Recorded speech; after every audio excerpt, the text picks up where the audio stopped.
So welcome to radiant competition classes. और आज हम लोग देखने वाले हैं प्रधान शिक्षक परीक्षा हेतु डीएलएड विषय। चलिए दोस्तों स्टार्ट करते हैं। आज का पहला सवाल, समावेशी शिक्षा मानती है कि हमें डैश को डैश के अनुरूप बदलना है। तो इसका राइट आंसर क्या हो जाएगा दोस्तों? यानी कि देखिएगा कि समावेशी शिक्षा मानती है कि हमें व्यवस्था को बच्चे के अनुरूप बदलना है। चलिए नेक्स्ट क्वेश्चन हम लोग देख लेते हैं। दूसरा नंबर का सवाल, ये बहुत इंपॉर्टेंट सवाल है दोस्तों। देखिएगा, बच्चों में ज्ञान की रचना करने और अर्थ का निर्माण करने की क्षमता होती है। इस परिप्रेक्ष्य में एक शिक्षक की भूमिका सुगमकर्ता की होनी चाहिए या होती है। तीसरा नंबर का सवाल है, जनसंचार माध्यम सामाजिकरण का एक महत्वपूर्ण माध्यम बनता जा रहा है। उपयुक्त कथन है। यानी कि देखिएगा उपयुक्त कथन क्या है, तो इसमें देखिएगा जनसंचार माध्यमों की पहुंच बढ़ रही है और जनसंचार माध्यम अभिवृत्तियों, मूल्यों और विश्वासों को प्रभावित करती है। तो ये राइट आंसर हो जाएगा। ठीक है, चलिए नेक्स्ट क्वेश्चन हम लोग देख लेते हैं। चौथा नंबर का सवाल है। चौथा नंबर कह रहा है कि प्रकृति पोषण विवाद में प्रकृति से क्या अभिप्राय है। इसका राइट आंसर हो जाएगा जैविक विशेषताएं या वंशानुक्रम सूचनाएं। चलिए उसके बाद हम लोग 5 नंबर का सवाल देखते हैं। 5 नंबर कह रहा है, शिक्षार्थियों की व्यक्तिक विभिन्नताओं के संदर्भ में शिक्षिका को चाहिए, क्या चाहिए? विविध प्रकार की अधिगम परिस्थितियों को उपलब्ध कराना। इसका राइट आंसर हो जाएगा विविध प्रकार की अधिगम परिस्थितियों को उपलब्ध कराना। उसके बाद देखिएगा 6ठा नंबर का सवाल, इसमें कह रहा है क्या आकलन करने का सबसे उपयुक्त तरीका क्या है। तो राइट आंसर होगा ये आकलन शिक्षण अधिगम में अंतर्निहित प्रक्रिया। उसके बाद देखिएगा 7वां नंबर का सवाल दोस्तों। 7वां नंबर का सवाल क्या कह रहा है, कौन सा सृजनात्मकता से संबंधित है। राइट आंसर हो जाएगा अपसारी चिंतन। ये सृजनात्मकता से संबंधित है, यानी सृजनात्मकता से संबंधित अपसारी चिंतन को माना जाता है। उसके बाद देखिएगा 8 नंबर का सवाल कि बच्चे जिज्ञासु प्राणी होते हैं। यानी बच्चे क्या होते हैं? तो जिज्ञासु प्राणी होते हैं जो अपने चारों ओर के जगत को खोजने के लिए अपने हित रखो और क्षमताओं का उपयोग करते हैं। ठीक है, तो ये बहुत ही इंपॉर्टेंट सवाल है। बच्चे क्या होते हैं? जिज्ञासु प्राणी होते हैं।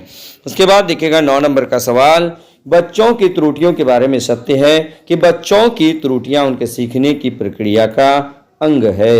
ये बहुत ही इंपॉर्टेंट सवाल है।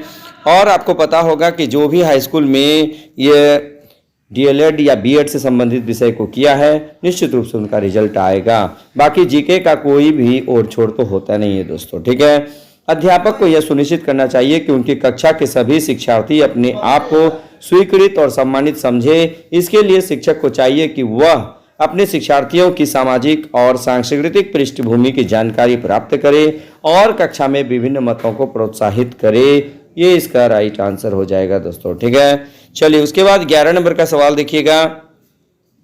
11 नंबर का सवाल है, शिक्षा के क्षेत्र में पाठ्यचर्या शब्दावली डैश की ओर संकेत करती है। तो इसका राइट आंसर होगा विद्यालय का संपूर्ण कार्यक्रम जिसमें विद्यार्थी प्रतिदिन अनुभव प्राप्त करते हैं। इसका राइट आंसर यही होगा। ठीक है, उसके बाद देखिएगा अगला नंबर का सवाल कि निचली कक्षाओं में शिक्षण की खेल पद्धति मूल रूप से आधारित है। यानी मूल रूप से किस पर आधारित है? तो विकास एवं वृद्धि के मनोवैज्ञानिक सिद्धांतों पर आधारित है। उसके बाद 13 नंबर का सवाल देखिएगा कि पियाजे के अनुसार कौन सी अवस्था में बच्चा अमूर्त कल्पनाओं के विषय में तार्किक चिंतन करना आरंभ कर देता है। तो इसका राइट आंसर क्या हो जाएगा? इसका राइट आंसर होगा औपचारिक संक्रियात्मक अवस्था। यानी ये अवस्था 11 वर्ष एवं उसके ऊपर का होता है। चलिए उसके बाद देखिएगा 14 नंबर का सवाल। 14 नंबर कह रहा है डिसलेक्सिया किससे संबंधित होता है। राइट आंसर होगा पठन विकार। उसके बाद 15 नंबर का सवाल देखिएगा दोस्तों, विशेष आवश्यकता वाले बच्चों को शिक्षा उपलब्ध कराई जानी चाहिए अन्य सामान्य बच्चों के साथ। उसके बाद देखिएगा 16 नंबर का सवाल। 16 नंबर कह रहा है क्या आकलन को उपयोगी और रोचक प्रक्रिया बनाने के लिए डैश के प्रति सचेत होना चाहिए। तो राइट आंसर होगा शैक्षिक और सह शैक्षिक सत्र में विद्यार्थी के सीखने के बारे में जानकारी प्राप्त करने के लिए विविध तरीकों का प्रयोग करना चाहिए, इसका राइट आंसर होगा। उसके बाद देखिएगा 17 नंबर का सवाल कि डैश प्रतिभाशाली होने का संकेत है। सृजनात्मक विचार, अभिव्यक्ति में नवीनता एवं जिज्ञासा, ये प्रतिभाशाली होने का संकेत है।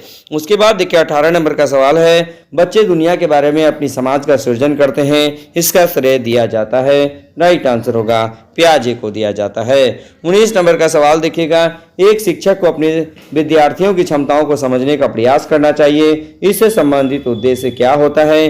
तो इससे संबंधित उद्देश्य शिक्षा मनोविज्ञान होता है। उसके बाद देखिएगा 20 नंबर का सवाल, सीखने की प्रक्रिया में अभिप्रेरणा किससे आती है? तो राइट आंसर देखिएगा शिक्षार्थियों में सीखने की प्रति रुचि का विकास करती है, ये देखिएगा। उसके बाद 21 नंबर का सवाल देखिएगा, सीखने के अंतर्दृष्टि सिद्धांत को किसने बढ़ावा दिया? राइट आंसर हो जाएगा गेस्टाल्ट सिद्धांतवादी। उसके बाद देखिएगा 22 नंबर का सवाल, बच्चों के बौद्धिक विकास के 4 विशिष्ट अवस्थाओं की पहचान की गई है, तो ये पियाजे के द्वारा की गई है दोस्तों, ठीक है। उसके बाद देखिएगा 23 नंबर का सवाल, किस अवस्था में बच्चे अपने समवयस्क समूह के साथ सक्रिय सदस्य हो जाते हैं? राइट आंसर हो जाएगा किशोरावस्था। उसके बाद 24 नंबर में देखिएगा दोस्तों, बच्चों के सीखने की प्रक्रिया में माता पिता को किसकी भूमिका निभानी चाहिए? राइट आंसर होगा एग्रोनमुखी। उसके बाद देखिएगा 25 नंबर का सवाल कि विकास कभी न समाप्त होने वाली प्रक्रिया है, यह विचार किससे संबंधित है? राइट आंसर होगा निरंतरता का सिद्धांत से संबंधित है। तो बस आज के वीडियो में इतना ही।